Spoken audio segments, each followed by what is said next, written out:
Welcome viewers. அது சரியா ஜூலை 4, 2002 வருடம் கேரளாவுடைய மலப்புரம் மாவட்டத்தில் இருக்கிற மஞ்சேரி போலீஸ் ஸ்டேஷன்ல அன்னைக்கு டைம் இரவு 9 மணியை நெருங்கிட்டு இருந்துச்சு. அப்ப எந்தவித பதட்டமும் இல்லாம போலீஸ் ஸ்டேஷனுக்குள்ள வந்த ஒரு நபர் தன்னுடைய பெயர் அப்துல் அசீஸ் அப்படின்னும் தான் ஒரு டீச்சரா ஒர்க் பண்ணிட்டு இருக்கிறதாகவும் எலங்கூர்ல தான் தன்னுடைய ஃபேமிலியோட தங்கி இருக்கேன் அப்படின்னு சொன்னவர் தன்னுடைய தம்பியான 24 வயதான அகமது கோயா கடந்த 10 நாட்களா காணோம், எங்க போனா என்ன ஆனா அப்படின்னு தெரியல, நீங்க தான் கண்டுபிடிச்சு தரணும் அப்படின்னு ஒரு மிஸ்ஸிங் கம்ப்ளைண்ட கொடுக்கறாரு. இத கேட்ட போலீஸோ காணாம போய் 10 நாட்கள் ஆச்சு அப்படின்னு சொல்றீங்க, 10 நாட்களா என்ன பண்ணிட்டு இருந்தீங்க, இப்ப வந்து கம்ப்ளைண்ட் பண்றீங்க அப்படின்னு கேக்குறாங்க. அதுக்கு அவரோ என்னுடைய தம்பி எங்க கூட தங்குறது இல்ல, அவன் எப்பவுமே அவனுடைய ஃப்ரெண்ட்ஸோட தான் இருப்பான், அந்த மாதிரி தான் எங்கேயாவது வெளியூருக்கு போயிட்டான் அப்படின்னு நினைச்சோம், அதனாலதான் கம்ப்ளைண்ட் பண்ணல அப்படின்னு சொல்றாரு. இப்ப கம்ப்ளைண்ட் வாங்கின போலீஸ் காணாம போன கோயாவை தேட ஆரம்பிக்கிறாங்க. கோயா காணாம போன விஷயம் ஊருக்குள்ள காட்டு தீ மாதிரி பரவ ஆரம்பிக்குது. இந்த மாதிரியான நேரத்துல தான் அப்துல் கம்ப்ளைண்ட் கொடுத்த அடுத்த நாளே, அதாவது ஜூலை 5ஆம் தேதி அந்த ஊருக்கு பக்கத்தில் இருக்கிற ஒரு அடர்ந்த காட்டு பகுதிக்குள்ள தண்ணி இல்லாத ஒரு பாலடைஞ்ச கிணத்துல இருந்து பயங்கரமான ஒரு துர்நாற்றம் வர ஆரம்பிக்குது. அது என்ன அப்படின்னு பார்க்க போன ஊர் மக்களுக்கு அங்க ஒரு அதிர்ச்சி காத்துட்டு இருந்துச்சு. அங்க சாக்கு மூட்டையில கட்டப்பட்ட நிலைமையில ஒரு இறந்த உடல் இருக்கிறத பாக்குறாங்க. உடனடியா போலீஸ்க்கு இன்ஃபார்ம் பண்ணப்படுது. கொஞ்ச நேரத்திலேயே போலீஸும் அங்க கிரைம் சீனுக்கு வராங்க. எஸ், அது காணாம போன 24 வயதான கோயாவுடைய இறந்த உடல் தான். இன்னொரு விஷயம், இப்ப அங்க இருக்கிறது போலீஸ் மட்டும் இல்ல, இப்படி ஒரு கொலையை செஞ்ச கில்லரும் அந்த ஊர் மக்களோட கூட்டத்தோட கூட்டமா நின்னு வேடிக்கை பார்த்துட்டு இருக்கான் அப்படிங்கறது அப்ப அங்கிருந்த யாருக்குமே தெரிஞ்சிருக்க வாய்ப்பில்லை. எஸ்டிஐ கண்டிப்பா இந்த கேஸ் நம்ம யூசுவலா பாக்குற ஒரு கேஸ் மாதிரி இருக்காது. பிகாஸ் பொதுவா ஒரு கேஸ்ல எவிடன்ஸ் இருந்துமே கோர்ட் கில்லரை ரிலீஸ் பண்ணுவாங்களா? இன்கேஸ் அப்படி ரிலீஸ் பண்ணா என்ன ஆகும்? மீடியா அதை பெரிய இஷ்யூ ஆக்குவாங்க. குறிப்பா பொதுமக்கள் கவர்மெண்ட்டை எதிர்த்து கேள்வி கேட்பாங்க, போராட்டம் பண்ணுவாங்க. ஆனா இங்க அந்த ரெண்டுமே நடக்கல. எஸ், எவிடன்ஸ் இருந்துமே ஒரு கிரிமினலை ரிலீஸ் பண்றாங்க. ஆனா அப்படி ரிலீஸ் ஆன அந்த கிரிமினலை ஒரு கிராமமே, ஈவன் மொத்த கேரள மக்களும் நீங்க தான் உண்மையான ஹீரோ அப்படின்னு சொல்லி பாராட்ட ஆரம்பிக்கிறாங்க. என்ன ப்ரோ, எனக்கு ஒன்றும் புரியலையே, ஒரு கில்லரை போய் எதுக்கு எல்லாருமே பாராட்டுறாங்க அப்படின்னா, எஸ் 2002 வருடம் மொத்த கேரளாவையும் ஒரு பக்கம் சோகத்திலையும் அதே சமயம் இன்னொரு பக்கம் வியப்புலையும் ஆழ்த்தின ஒரு கேஸை பத்தி தான் இன்னைக்கு வீடியோல நம்ம டீகோட் பண்ண போறோம். நீங்க பார்த்துட்டு இருக்கிறது சரவணன் டீகோட்ஸ். நான் உங்கள் சரவணன். வாங்க இன்னைக்கு வீடியோக்குள்ள போலாம்.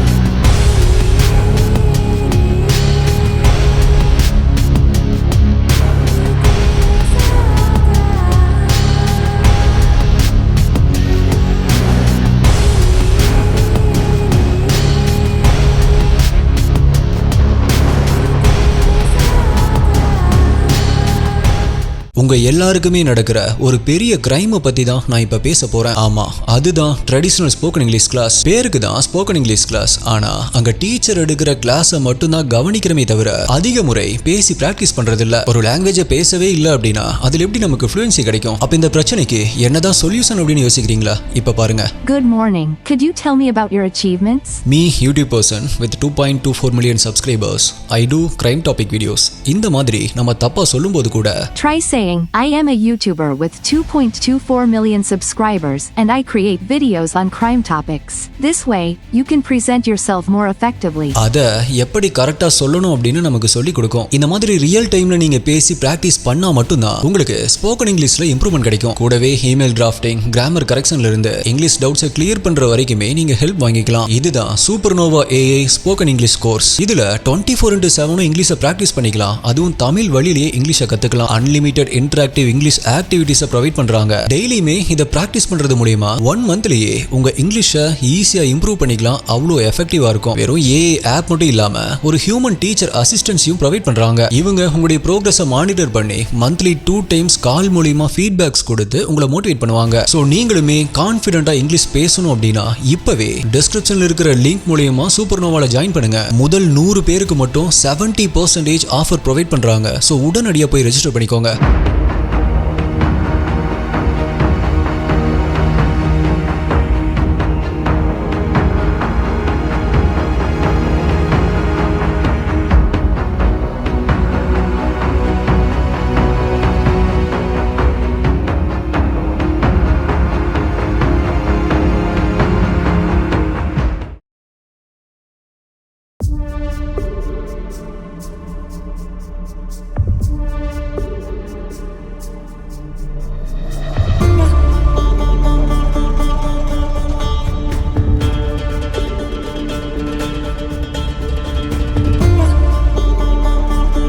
இப்ப கோயாவுடைய உடலை ரெக்கவர் பண்ண போலீஸ் கிரைம் சீனை செக்யூர் பண்ணிட்டு இறந்த உடலை அட்டாப்சி பண்றதுக்காக அனுப்பி வைக்கிறாங்க. ஆல்சோ கில்லர் யாரா இருக்கும் அப்படின்னும் தீவிரமா விசாரிக்க ஆரம்பிக்கிறாங்க. அதே நேரத்துல ஊருக்குள்ள அரசல் புரசலா ஒரு விஷயம் பரவிட்டு இருக்கு அப்படிங்கறதும் போலீஸுடைய காதுக்கு வருது. அது என்ன அப்படின்னா, கோயாவை கொலை பண்ணது அவனுடைய அண்ணன் அப்துல்லா தான் இருக்கும். ஏன்னா அவருக்கும் கோயாவுக்கும் ரொம்ப நாளாகவே வீட்டுல கொஞ்சம் பிரச்சனை போயிட்டு இருந்தது அப்படின்னும், மேபி அண்ணன் தம்பிக்குள்ள இருந்த கருத்து வேறுபாடு காரணமா அப்துல் தான் கோயாவை கொலை பண்ணிட்டாரு அப்படின்னு யோசிக்க ஆரம்பிச்சாங்க. இத கேள்விப்பட்ட போலீஸும் அப்துல் மேல சந்தேகப்பட ஆரம்பிச்சாங்க. பிகாஸ் ஏற்கனவே தம்பி காணாம போய் 10 நாட்கள் கழிச்சு தான் போலீஸ்ல கம்ப்ளைண்ட் கொடுத்திருக்காரு. அதே போல கம்ப்ளைண்ட் கொடுத்த அடுத்த நாள் கோயாவுடைய இறந்த உடல் கண்டுபிடிக்கப்படுது. அப்படிங்கிறப்ப சந்தேகம் அடைஞ்ச போலீஸ் அப்துல்லை கூப்பிட்டு விசாரிக்க ஆரம்பிக்கிறாங்க. அப்படி விசாரிக்க ஆரம்பிச்ச போலீஸ்க்கு பல அதிர்ச்சியான விஷயங்கள் தெரிய வருது. அதுல முதல் விஷயமே அப்துல் கோயாவை கொலை பண்ணல அப்படிங்கிறது தான். இப்ப அடுத்ததா கோயாவுடைய அட்டாப்சி ரிப்போர்ட்டும் கிடைக்குது. அதுல கோயா கன்னால ஷூட் பண்ணதால தான் இறந்து போயிருக்காரு அப்படிங்கிறது தெரிய வருது. மேலும் மொத்தமா அவருடைய உடல்ல இருந்து 7 புல்லட்ஸ் எடுக்கப்பட்டிருக்கு. இந்த டைம்ல தான் போலீஸ் கோயாவை பத்தின ஒரு முக்கியமான விஷயத்தையே கண்டுபிடிக்கிறாங்க. அப்படி போலீஸ்க்கு அந்த விஷயம் தெரிஞ்ச உடனே நேரா ஜீப் எடுத்துட்டு குட்டி அப்படிங்கிறவருடைய வீட்டுக்கு போறாங்க. அங்க குட்டி அப்படிங்கிற அந்த நபர்கிட்ட விசாரிக்கிறப்ப அவர் சொன்ன விஷயங்களை கேட்டு ஒட்டுமொத்த போலீஸ் டிபார்ட்மெண்ட்டுமே திகச்சு போறாங்க. பிகாஸ் அவர் சொன்ன விஷயங்கள் அது வரைக்கும் சினிமால மட்டும்தான் நடந்திருக்கு. அப்படி எல்லாரையுமே திகச்சு போற வைக்கிற அளவுக்கு குட்டி சொன்ன விஷயங்கள் இதுதான்.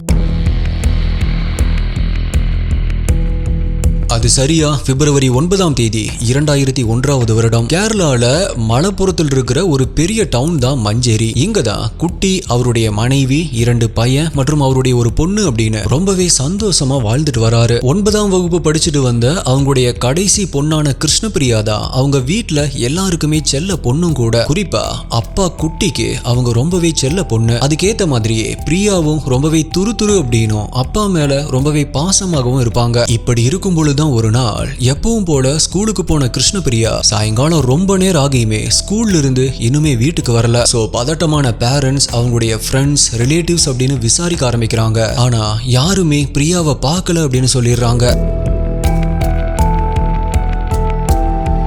இதுல பயந்து போன பேரண்ட்ஸோ உடனடியா ஸ்கூல்ல போய் விசாரிக்கிறாங்க. ஆனா ஸ்கூல்ல இருந்த டீச்சர்ஸோ அவங்க எப்பவே வீட்டுக்கு கிளம்பிட்டாங்களே அப்படின்னு சொல்றாங்க. ஸ்கூல்ல இருந்து வீட்டுக்கு வந்த பிரியா எங்க போனா, ஒரு நாள் கூட இப்படி சொல்லாம எங்கேயுமே போனதில்லையே அப்படின்னு பதறி போன பிரியாவுடைய பேரண்ட்ஸ் மற்றும் அவங்களுடைய 2 அண்ணன் கூடவே அந்த கிராமத்து மக்கள் அப்படின்னு எல்லாருமே சேர்ந்து அந்த கிராமம் முழுக்கவே பிரியாவை தேட ஆரம்பிக்கிறாங்க. அப்படி தேடிட்டு இருக்கும் பொழுதுதான் கிருஷ்ணபிரியா அவங்க வீட்டுல இருந்து ஒரு 200 மீட்டர் தள்ளி இருக்கிற ஒரு காட்டு பகுதிக்குள்ள இருக்காங்க அப்படிங்கறத கண்டுபிடிக்கிறாங்க. ஆனா பொண்ணை கண்டுபிடிச்சிட்டோம் அப்படின்னு அவங்க யாருடைய முகத்திலயுமே சந்தோஷமே இல்ல. பிகாஸ் அந்த பொண்ணு உயிரோட இல்ல.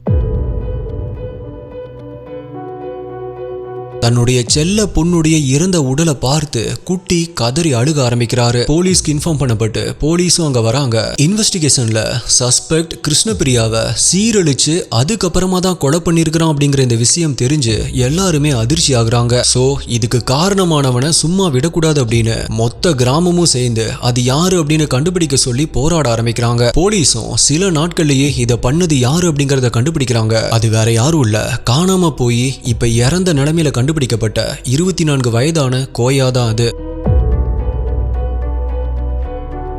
ஆக்சுவலா அன்னைக்கு என்ன நடந்திருக்கு அப்படின்னா, கிருஷ்ணபிரியா வழக்கம் போல தன்னுடைய ஸ்கூல் முடிஞ்சு ஒரு 4:30 மணி அளவுல அவங்களுடைய வீட்டுக்கு வந்துட்டு இருந்திருக்காங்க. அப்ப 24 வயதான கோயா பிரியாவை வழி மறைக்கிறான். பட் அவன் அப்படி வழி மறைக்கிறத பார்த்த உடனே பிரியா பதட்டமெல்லாம் ஒன்னும் ஆகல. பிகாஸ் கோயாவை பல வருடங்களா பிரியாக்கு நல்லாவே தெரியும். அவங்களுடைய பக்கத்து வீட்டுல பல வருடங்களா குடியிருக்கிற நெய்பர் தான் கோயா. சோ கோயா, வாமா நான் உன்னை வீட்டுல டிராப் பண்ணிடுறேன் அப்படின்னு கூட்டிட்டு போனவன், இருமா வீட்டுக்கு போறதுக்கு முன்னாடி ஒரு சின்ன வேலை இருக்கு, அதை மட்டும் முடிச்சிட்டு போயிடலாம் அப்படின்னு அங்கிருந்த ஒரு காட்டுக்குள்ள கூட்டிட்டு போனவன் அங்க வச்சுதான் சீரழிச்சு கொலை பண்ணிருக்கான். அதுக்கப்புறமா அந்த பொண்ணுடைய கழுத்துல காதுல போட்டிருந்த நகைகள் அப்படின்னு எல்லாத்தையுமே திருடிட்டு போயிருக்கான் அப்படிங்கறதும் தெரிய வருது. இப்ப கிருஷ்ணபிரியாவை சீரழிச்சு கொலை பண்ணதுக்காக அவனை அரெஸ்ட் பண்ணி ஜெயில போடுறாங்க.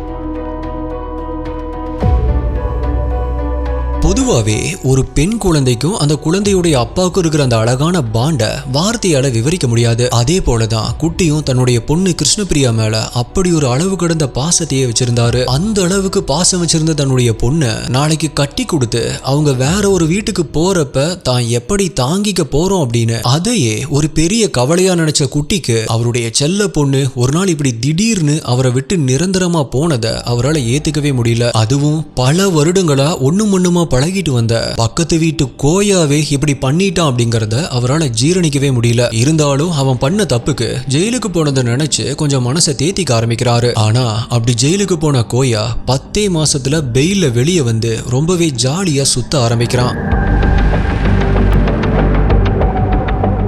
இப்படி இவன் பெயில்ல வந்தது கிருஷ்ணபிரியாவுடைய குடும்பத்தால குறிப்பா குட்டியால ஏத்துக்கவே முடியல. அவன் ஒரு பொண்ணை சீரழிச்சு கொலை பண்ணியிருக்கான். அதுக்கு வெறும் 10 மாசம் தான் தண்டனையா? தன்னுடைய பொண்ணோட உயிருக்கு இவ்வளவுதான் இந்த உலகத்துல மதிப்பா அப்படின்னு குட்டி அதை நினைச்சு வேதனைப்பட ஆரம்பிக்கிறாரு. அதே போல இந்த விஷயத்தால கண்டிப்பா தன்னுடைய பொண்ணுடைய ஆத்மா சாந்தி அடையாது அப்படின்னு அப்பதான் அவரு கோயாவை கொலை பண்ணணும் அப்படின்னு மனசுக்குள்ள ஒரு சபதம் எடுக்கிறாரு. அந்த சபதத்தை பத்தி அவருடைய உயிர் நண்பர்களான மோகன் மற்றும் சங்கர் அப்படிங்கிற இந்த 2 பேர்கிட்டையும் நான் அந்த கோயாவை கொலை பண்ண போறேன், அதுக்கு நீங்க 2 பேருமே எனக்கு ஹெல்ப் பண்ணுவீங்களா அப்படின்னு கேட்கிறாரு. அதுக்கு அந்த 2 ஃப்ரெண்ட்ஸும் கிருஷ்ணபிரியா சின்ன வயசுல இருந்து எங்க கண்ணு முன்னாடி வளர்ந்த பொண்ணு, உண்மையை சொல்லணும் அப்படின்னா உனக்கு இருக்கிற அதே வருத்தமும் எங்களுக்கும் இருக்கு, அவனை சும்மா விடக்கூடாது, உன்னுடைய பிளானுக்கு நாங்க ஹெல்ப் பண்றோம், அப்படி அவனை கொலை பண்ணிட்டு ஜெயிலுக்கு போற ஒரு சூழ்நிலை வந்தாலும் கூட எங்களுக்கு பிரச்சனை இல்ல, பாத்துக்கலாம் அப்படின்னு சொல்றாங்க. இதுக்கப்புறமா தான் 3 பேருமே சேர்ந்து அந்த பிளானை போட ஆரம்பிக்கிறாங்க.